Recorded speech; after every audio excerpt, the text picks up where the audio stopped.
नमस्कार मित्रांनो, स्पर्धा परीक्षा मराठी चॅनलमध्ये आपले स्वागत आहे. सप्टेंबर महिन्यामधल्या चालू घडामोडीचा हा आपला तिसरा व्हिडिओ आहे. यापूर्वीच्या सगळ्या व्हिडिओच्या लिंक खाली डिस्क्रिप्शन बॉक्समध्ये दिलेले आहेत. त्यावर क्लिक करून तुम्ही यापूर्वीचे सगळे व्हिडिओज पाहू शकता. व्हिडिओ आवडले तर व्हिडिओ लाईक करा. चॅनल आतापर्यंत सबस्क्राईब केलं नसेल तर चॅनल सबस्क्राईब करा. आता आपण आजचा व्हिडिओ सुरू करूया. आजचा आपला पहिला प्रश्न आहे, खालीलपैकी कोणाची नुकतीच सशस्त्र सीमा दलाचे नवीन महासंचालक म्हणून नियुक्ती करण्यात आली आहे? याचं बरोबर उत्तर आहे पर्याय क्रमांक 4, अमृत मोहन प्रसाद. अमृत मोहन प्रसाद हे 1989 बॅचचे IPS अधिकारी आहेत आणि याच वरिष्ठ IPS अधिकारी अमृत मोहन प्रसाद यांची नुकतीच सशस्त्र सीमा दलाचे नवीन महासंचालक म्हणून नियुक्ती करण्यात आलेली आहे. सध्या ते CRPF म्हणजे सेंट्रल रिझर्व्ह पोलीस फोर्समध्ये विशेष महानिरीक्षक म्हणून कार्यरत आहेत. उत्तर असेल पर्याय क्रमांक 4, अमृत मोहन प्रसाद. पुढचा प्रश्न, भारताचे पंतप्रधान नरेंद्र मोदी यांनी नुकतेच कोणत्या राज्यात सुभद्रा योजनेचे उद्घाटन केले आहे? उत्तर आहे पर्याय क्रमांक 2, ओडिसा. भारताचे पंतप्रधान नरेंद्र मोदी यांनी नुकतंच आपल्या वाढदिवसाच्या निमित्ताने 17 सप्टेंबर 2024 या दिवशी ओडिसामध्ये सुभद्रा योजनेचा शुभारंभ केला आहे आणि या योजनेअंतर्गत ओडिसामध्ये पात्र महिलांना दरवर्षी 10,000 रुपये दिले जाणार आहेत. यासाठी वयोगट आहे 21 ते 60 वर्ष वयोगट. उत्तर असेल पर्याय क्रमांक 2, ओडिसा. ओडिसा मॅपमध्ये पाहिलं तर इथे आहे ओडिसा हे राज्य, राजधानी भुवनेश्वर. सध्या राज्यपाल आहेत रघुवर दास आणि मुख्यमंत्री आहेत मोहन चरण मांझी. नेक्स्ट, खालीलपैकी कोणाची नुकतीच दिल्लीचे नवीन मुख्यमंत्री म्हणून घोषणा करण्यात आली आहे? उत्तर आहे पर्याय क्रमांक 3, अतिशी मालेना. अतिशी मालेना यांची नुकतीच दिल्लीच्या नवीन मुख्यमंत्री म्हणून घोषणा करण्यात आलेली आहे. सध्या मुख्यमंत्री आहेत अरविंद केजरीवाल. त्यांनी राजीनामा देण्याची घोषणा केली आहे आणि यांच्यानंतर आता या अतिशी मालेना दिल्लीच्या नवीन मुख्यमंत्री बनणार आहे. पुढचा प्रश्न, ग्लोबल बायो इंडिया 2024चे आयोजन कोठे करण्यात आले आहे? उत्तर आहे पर्याय क्रमांक 2, नवी दिल्ली. ग्लोबल बायो इंडिया 2024 ही जी आहे हे परिषदेचं आतापर्यंत 4थं संस्करण होतं, 4th एडिशन होतं आणि ही परिषद किंवा ही ग्लोबल बायो इंडिया 2024 नुकतीच 12 ते 24 सप्टेंबर 2024 या कालावधीमध्ये नवी दिल्ली या ठिकाणी आयोजित करण्यात आलेली आहे.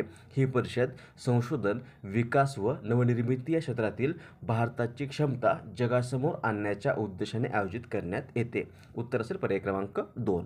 पुढचा प्रश्न, खालीलपैकी कोणता दिवस भारतात राष्ट्रीय अभियंता दिन म्हणून साजरा करण्यात येतो? उत्तर आहे पर्याय क्रमांक 1, 15 सप्टेंबर. 15 सप्टेंबर हा दिवस भारतामध्ये दरवर्षी राष्ट्रीय अभियंता दिन किंवा नॅशनल इंजिनियर्स डे म्हणून साजरा करण्यात येतो. हा दिवस भारताचे महान अभियंता आणि भारतरत्न विश्वेश्वरय्या यांचा जन्मदिवस आहे आणि त्यांनी अभियांत्रिकी क्षेत्रामध्ये दिलेलं असाधारण योगदान दखल घेऊन 1968 पासून दरवर्षी हा 15 सप्टेंबर हा दिवस भारतामध्ये राष्ट्रीय अभियंता दिन म्हणून साजरा करण्यात येतो. प्रश्न, ब्रिक्स देशांच्या राष्ट्रीय सुरक्षा सल्लागारांचं संमेलन 2024 नुकतंच कोठे संपन्न झाले आहे? याचं बरोबर उत्तर आहे पर्याय क्रमांक 3, रशिया. रशियामध्ये पीटर्सबर्ग या ठिकाणी नुकतंच ब्रिक्स देशांच्या राष्ट्रीय सुरक्षा सल्लागारांचं संमेलन 11 ते 13 सप्टेंबर 2024 या कालावधीमध्ये संपन्न झालेलं आहे. या संमेलनामध्ये भारताकडून भारताचे नॅशनल सिक्युरिटी ॲडवायझर किंवा राष्ट्रीय सुरक्षा सल्लागार अजित डोभाल सहभागी झाले होते. ब्रिक्स काय तर ब्रिक्स ही ब्रिक्स म्हणजे BRICS.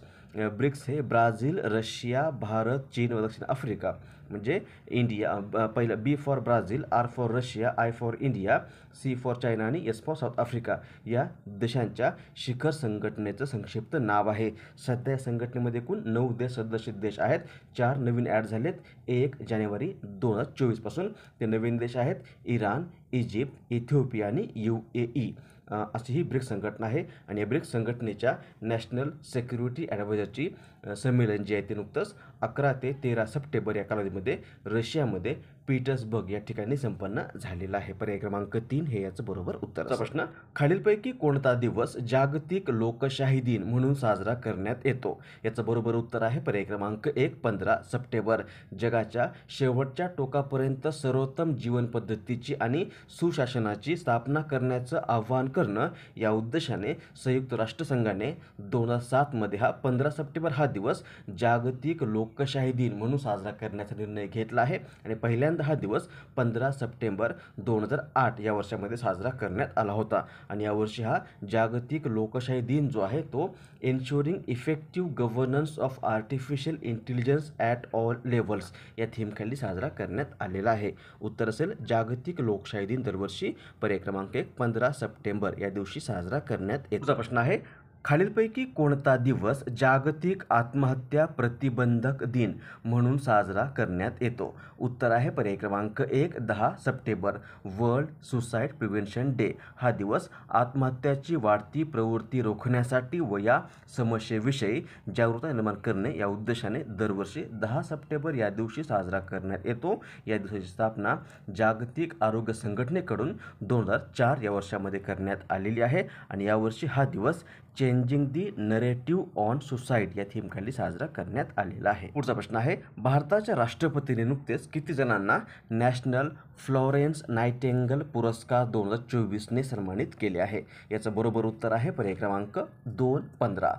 फ्लॉरेन्स नाइटिंगेल यांचा जन्म झाला होता 12 मे 1820 या दिवशी आणि निधन झालेलं आहे 13 ऑगस्ट 1910.